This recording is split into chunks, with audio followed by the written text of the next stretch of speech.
তখন আমাকে বলে দাদা এখানে বাজেট কম, তুই আছিস তো চল যাই করি। আমাদের সম্পর্কটার মধ্যে না টাকা পয়সাটা আসলে গৌণ করে না, মুখ্যটা হচ্ছে যে আমরা একসাথে কাজ করছি। আর বারিশকে আমি সবসময় বলে থাকি বারিশ অনেক গুণান্বিত, যার জন্য আমি বলি বারিশকে আমার সব জায়গায় লাগে। আমি যদি কোনো শো করি বারিশকে আমি অ্যাঙ্কার নেই বা নাচে নেই, ও নৃত্যশিল্প কিন্তু। আর মডেল হিসেবে ও খুবই ভালো, এবং ব্র্যান্ড প্রমোটার, যারা ব্র্যান্ডের কাজ করি তারা ব্র্যান্ড প্রমোটারও চায়, মানে অনেক গুণান্বিত। এর জন্য বাড়ির সাথে আমার কন্টিনিউ হয়ে যাচ্ছে, কোনোটা না কোনো ভাবেই হয়ে যাচ্ছে। আচ্ছা বারিশ আপু, বাংলাদেশে এত এত ব্র্যান্ড প্রমোটার, কিন্তু সবকিছু ঘুরে ফিরে আপনাকে নিয়েই আলোচনা হয়। তো অনেকে বলে যে আপনি আসলে আলোচনায় থাকতে কিছু নেগেটিভ ইস্যুও ক্রিয়েট করেন, এটা কতটুকু সত্য? আসলে নেগেটিভ ইস্যু কিন্তু আমরা ক্রিয়েট করি না, এটা আসলে অডিয়েন্সরা ক্রিয়েট করে।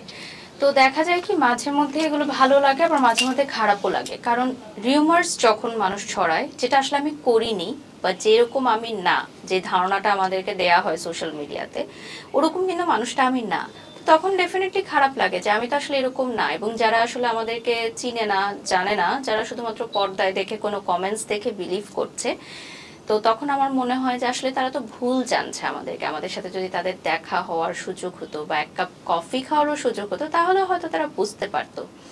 তো যেটা আপনি বলেন যে আলোচনা বা সমালোচনা তো হবেই, ডেফিনেটলি এটা আমি সবসময় পজিটিভলি নেই, যে ঠিক আছে আমাকে নিয়ে কথা হচ্ছে, অসুবিধে নেই। আচ্ছা দাদা, আমি যদি বলি যে কাজ করতে গেলে এই যে সমালোচনাগুলো হয় আপনাদেরকে ঘিরে, যে পক্ষপাতিত্বের বা একে প্রাধান্য দেওয়া ওকে প্রাধান্য দেওয়া, এই বিষয়গুলো কি আসলে ইন্ডাস্ট্রিতে হয় কিনা? দেখো, সমালোচনা কাকে নিয়ে হয়?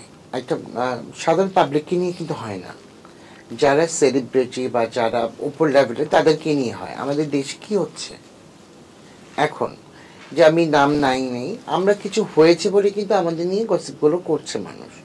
আর যারা গসিপ করছে আমাদেরকে নিয়ে, তারা কিন্তু চিন্তা করছে আমাদের ধীরে ধীরে ভাইরাল হতে পারে বা একটু নাম কামাতে পারে বা ভিউ বাড়াতে পারে, করবেই। এটা তুমি আমি বলে কিছু করতে পারবো না।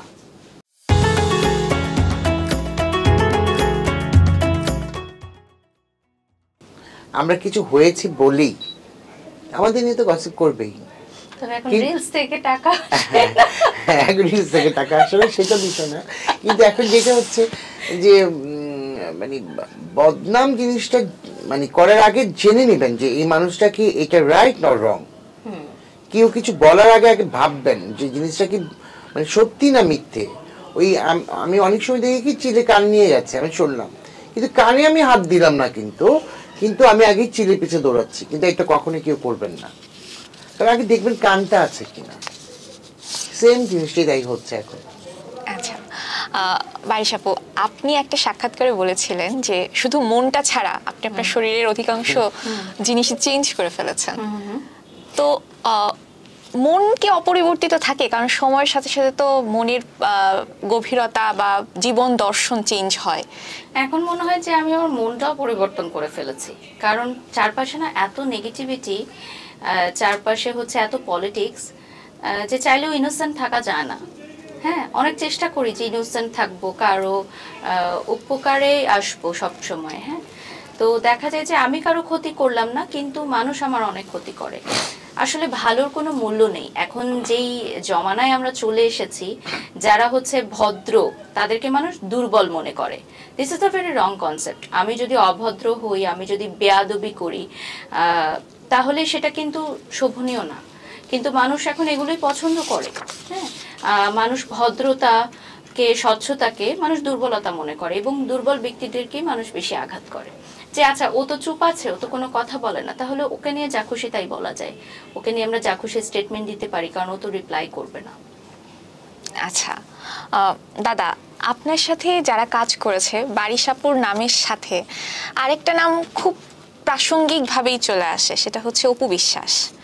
এখন যদিও আপনাদের সাথে তার কাজ হয় না, কিন্তু সুতোর একটা টান কি রয়ে গেছে কিনা? কারণ কেন তাহলে এভাবে চলে আসে নামটা সবসময়, কি মনে করেন? আমি দেখো, ব্যাচে বলে যদি মিলে যায় বা কোনো ক্লায়েন্ট যদি আমাকে বলে বা ই করে, হয়তো দেখো আমার জায়গা থেকে আমি করব, কারণ আমি কোরিওগ্রাফার। কি আমার 1, কে আমার 2, কে আমার 3, কে আমার 4, আমি ওটা দেখো তখন দেখবো না। আমি প্রফেশনাল জায়গা থেকে আমি তখন সেটা দেখব, সেটা করব।